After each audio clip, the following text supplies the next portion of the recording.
Hi guys, welcome to my channel. My name is Ate D. I'm your travel nurse as well as your diabetes advocate. I am here to discuss about COVID-19.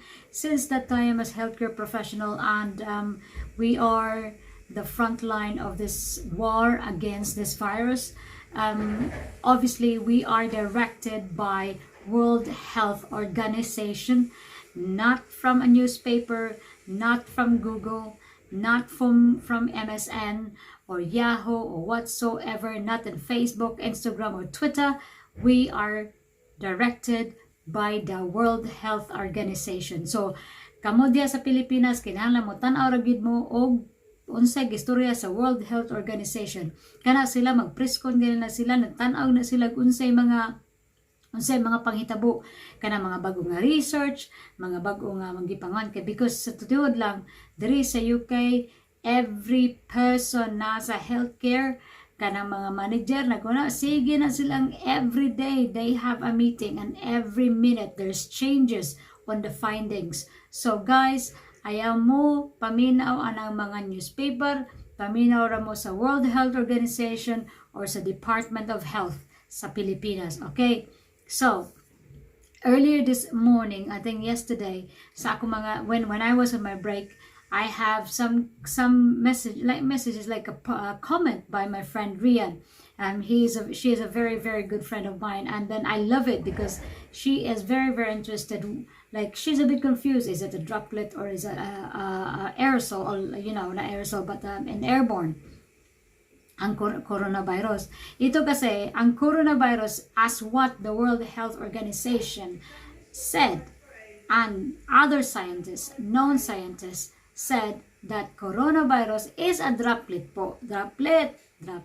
So, listen to what this woman was saying. The nature of our organization and what we are trying to do in terms of making guidance for all countries, and we try to pull together all available evidence on different topics. This one that you've mentioned about the role of virus persistence on surfaces and the potential for the virus to remain in the air. So we are aware of several studies that have been published, that are in the process of being published, and that are currently underway in labs in a number of countries that have looked at different environmental conditions in which the virus could persist, looking at maybe different humidity or different temperature, UV light, and that have looked at different surfaces such as steel, hard surfaces, and looking at the new COVID-19 virus as it compares to other coronaviruses like SARS or like MERS or the common cold coronaviruses that are circulating. And there is a recent study that came out that looked at the role of aerosol generating procedures. How would those viruses, as you know, this is a virus that is transmitted through droplets. And so these are little pieces of liquid that come out of people's noses and mouths if they cough or they sneeze and they talk. And what we know about droplet transmission is that when they come out of an infected person, an individual, is they go a certain distance, but then they settle. And so that's why we have the distance of the 1 to 2 meters apart from individuals. But when you do an aerosol generating procedure, like in a medical care facility, you have the possibility to what we call aerosolize these particles, which means they can stay in the air a little bit longer. And in that situation, in healthcare facilities, it's very important that healthcare workers take additional precautions when they're working on patients and doing those procedures. But for the everyday person, it's the talking and the sneezing and the coughing, which is why we want the respiratory etiquette. So I think I'm speaking too long, but these studies are looking at how long these viruses can persist in the air. And the one study that came out looked at the aerosol generating procedure and said that when you do those, that these particles could stay in the air longer than they would if you were just normally talking to someone. So we use this information to make sure that our guidance is appropriate. And so far, from the available studies that we have seen, we are confident that the guidance that we have is appropriate, which is so people who are in the communities, they don't wear a medical mask unless they themselves are sick, because this prevents them from infecting someone else. But in healthcare facilities, we make sure that healthcare workers use standard droplet precautions, with the exception if they're doing an aerosol generating procedure, and then we recommend airborne precautions. So nakita nyo na yung sinabi ni Dr. Maria, yung technical lead ng World Health Organization. Ang sabi niya, ang coronavirus ay isang droplet.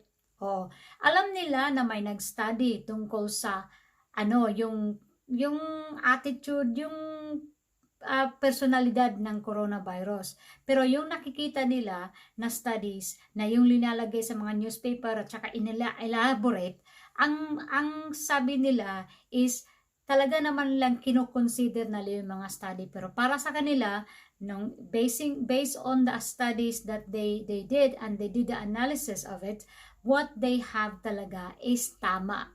Tama yung kanilang mga nakikita at saka analisa. Kaya hindi nila iti-change na ang coronavirus, hindi po siya airborne, pero may posibilidad na, alam mo naman, pag naghatching ka, may air, seconds lang yun.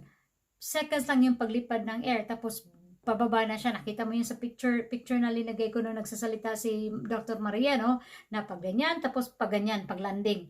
Yung maliliit na particles, yung maliit tawag yung cloud, yung maliliit na particles, yun ang, kasi maliit siya yung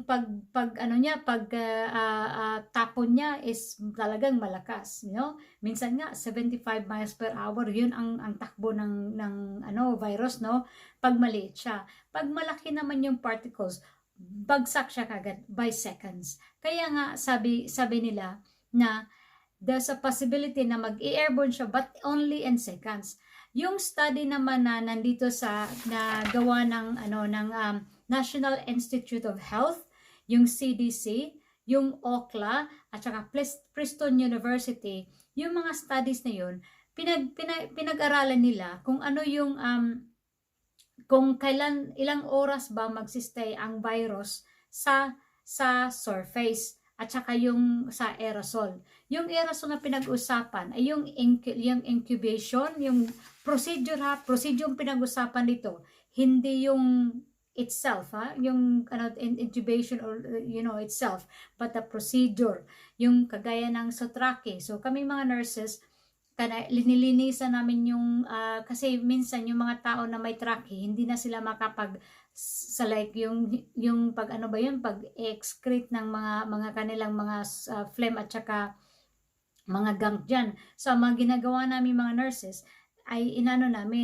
sinasuction namin. Kaya pag nag-suction ka kasi, umuubo sila. Pag umuubo kasi nagtitikal, ubo, lumalabas yung mga plema. Kaya kailangan mo ng goggles, kailangan mo ng mask, kailangan mo ng gown. Kung sila ay ititreat siya ng sabi nga ni Dr. Maria na ititreat siya ng as airborne. So according to the study na ang copper daw, yung copper na surface, kumbaga pag-atching mo, yung virus mo, yung laway mo or yung phlegm mo bumagsak sa copper surface, 4 hours daw ang tagal na magsistay doon. Kung sa plastic naman at saka sa cardboard naman, which is like yung mga bang tawag nun? Cardboard.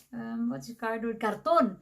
So sa karton naman, 24 hours daw yun. So ang sabi din nila yung virus mo, kung babagsak naman sa yung coronavirus mo, kung babagsak naman siya sa plastic or stainless steel, magstay yung virus. Kung hindi mo lilinisin, magstay yung virus ng 2 to 3 days. Yun na yun. Yung pinag-usapan na lang aerosol, yun ang sinabi ko nga, yung tracheostomy, yung manual bagging, at saka yung BiPAP, at saka CPAP, yun po ay may tawag nun, yung nga sabi ni Dr. Maria na mag-ripple effect yung air. Kaya siya magsistay siya. So according to the study, kung ang aerosol effect daw is up to 3 hours, magsistay yung coronavirus on air for 3 hours. Yun. So hindi siya hindi mo siya makukuha sa airborne. Kung maglalakad ka sa daan, kung ang isang tao ay isang layo ng 2 to 3 meters away from you, pag nag-hatching yung tao, hindi ka makakuha ng coronavirus. Pero sa totoo lang guys, pag nag-hatching po kayo, dala-dala po kayo ng tissue. So, mag-ano ka ng tissue, ha? Tapos, ganyanan mo yung tissue, tapos itapon mo, ha? Huwag mong i-recycle ang tissue. At huwag kang magdala ng labakara. Anong labakara? Yung bimpo or yung handkerchief. Yung ganun. Huwag mong gamitin pang, di ba, style naman natin yun, ginagamit natin sa isipon, yung ubo, ganun. Kailangan talaga tissue. Pag ganyan mo, tapon, tapos hugas ng kamay. Ha? Kasi pag hindi mo ginagawa yun, nasa kamay mo yun. Kaya hindi magganyan ka mag-ubo, kailangan mo talagang ganyan. Kasi hindi na pag ganyan, hindi makatravel yung virus sa labas. Ganyan. At saka malayo siya sa kamay. Ganyan mo. Kung pwede lang, kasi dapat yung labhan yung mga damit nyo rin, ha? At saka pag mayroon po kayong mayroon kayong coronavirus, kailangan nyo pong magbihis araw-araw. Ha? Yun lang mga kapatid. Sana yung video na yan maka-explain sa inyo kung ano ba talaga ang coronavirus. But I have to tell you guys na dito sa UK, every day, every minute, there's an email to, ha? Inimailan yung mga manager dito, update about coronavirus. So, ito ay bago pa lang. Ilang weeks pa lang naman ito nangyayari. Kaya wala pang definite na result, yung definite na what you call this one, description of this virus, ha? Kaya wag na masyadong magpanik. Kasi kaya ko itong video na to para ma-explain. Kasi pag sinabi mo kasing airborne, natatakot yung mga tao. Natatakot yung mga tao na, airborne, lilipad yung Hindi. Kasi, hugas lang po ng kamay. Yan. At saka, kung sa Bisaya pa, pag batasan, yeah, have a good manners.